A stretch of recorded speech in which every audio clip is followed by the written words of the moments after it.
नमस्कार, मैं हूं आंचल सिंह और आप सभी का स्वागत है हमारे चैनल पर। एसएस राजामौली की फिल्म आरआरआर ने बॉक्स ऑफिस को अपनी धुआंधार कमाई से तहस नहस कर दिया है। फिल्म ने नया रिकॉर्ड बनाते हुए दुनिया भर में 1000 करोड़ से ज्यादा की कमाई कर ली है। इस सुपरहिट फिल्म में रामचरण, जूनियर एनटीआर, आलिया भट्ट और अजय देवगन जैसे स्टार्स हैं। अब तक केवल 2 फिल्में दंगल और बाहुबली 2 ने ही ग्लोबल लेवल पर 1000 करोड़ का आंकड़ा पार किया है। इस एक्शन फिल्म ने शुक्रवार को 5 करोड़ रुपए और शनिवार को 7.5 करोड़ रुपए कमाए हैं। ये भी अपने आप में एक रिकॉर्ड है कि कोरोना महामारी के बाद किसी भी फिल्म की तीसरे हफ्ते में ये सबसे बड़ा कलेक्शन है। आरआरआर हाल में ही सलमान खान की बजरंगी भाईजान और आमिर खान की सीक्रेट सुपरस्टार को पीछे छोड़ते हुए अब तक की तीसरी सबसे ज्यादा कमाई करने वाली भारतीय फिल्म बन गई है।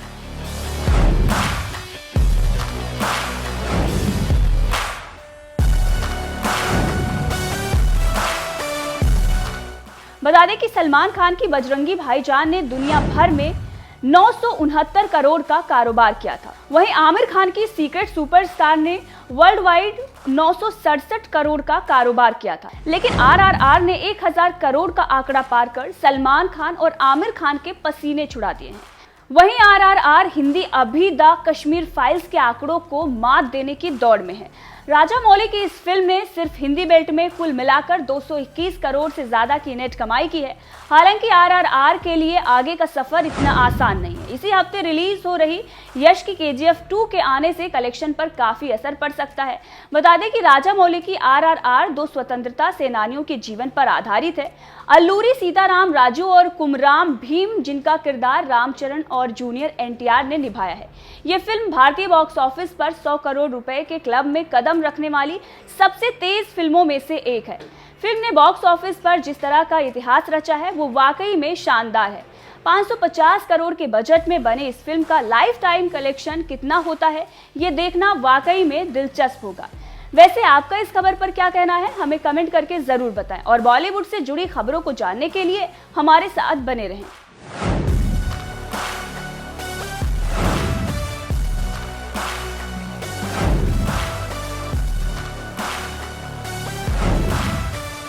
किताबों में पढ़े हैं, लेकिन आपके लिए बहुत गर्व की बात है कि आप लोग उस कहानी के हिस्सा बने हैं और ऑन स्क्रीन कैरेक्टर प्ले कर रहे हैं, उस किरदार का हिस्सा हैं आप।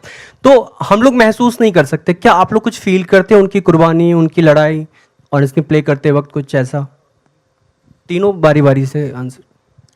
कुछ कैरेक्टर्स ऐसे होते हैं जब आप बहुत कुछ महसूस करते हैं। मुझे याद है कि एक ऐसा कैरेक्टर जो मैंने प्ले किया था, जो मैंने बहुत ज़्यादा महसूस किया था, उनका नाम था भगत सिंह।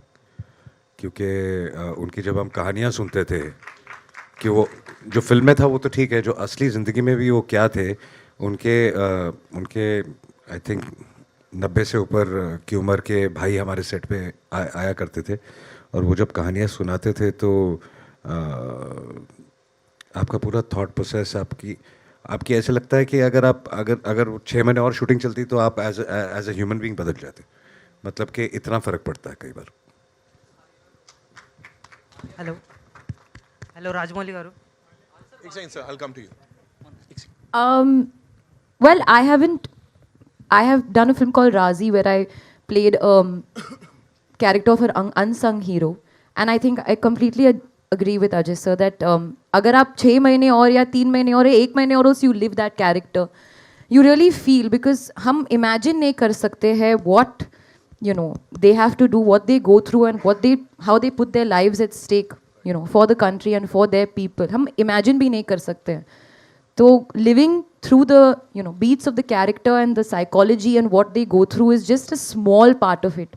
उन्होंने वो actually गुजरे उससे। So of course I would not say the awe and the appreciation and that the unimaginable gratitude that we feel, ये सिर्फ शब्द है जो actually गुजरते, especially the families, that understand them and support them.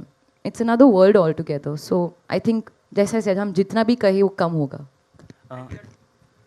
I didn't get your name. Rahul. Brother, कुछ characters ऐसे होते हैं कि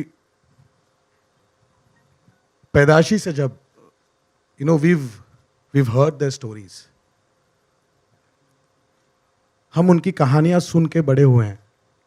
तो जब ऐसे कैरेक्टर्स करने के लिए when you have an opportunity, हम बस मेमोरी लेन में चले जाते हैं और बस you start remembering those stories.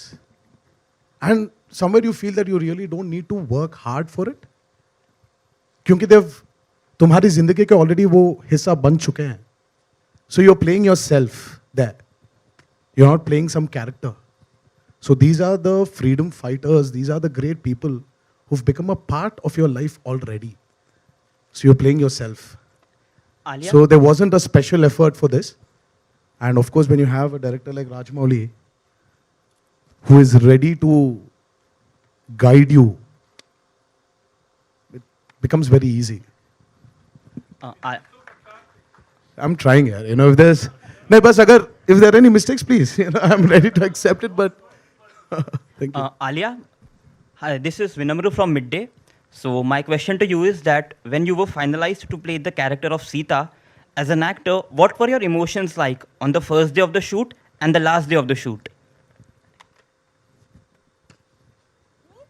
Emotions?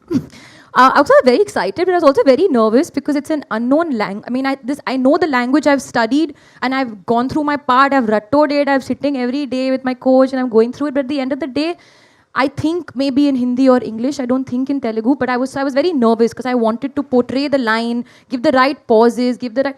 But once I went on set, I realized that Sir had done everything for me. It was literally, I would not say, he made it so much easier on me because he's so clear exactly what he wants, every line, every shot, every emotion. And then I was just observing. Then I was like, literally like an audience and, watching him. He would also perform it in front of the camera and he would do this. And I would try and imitate him and do the same thing. So the emotions were excitement to get it right. And of course, once it was done, I was quite sad when I experienced with Sir's over. But hopefully I'll have another one. Rajamouli గారు thank you so much sir మళ్ళీ ఇక్కడికి వచ్చినందుకు. ఎన్టీఆర్ అన్న గారు thank you so much sir ముంబైకి వచ్చినందుకు.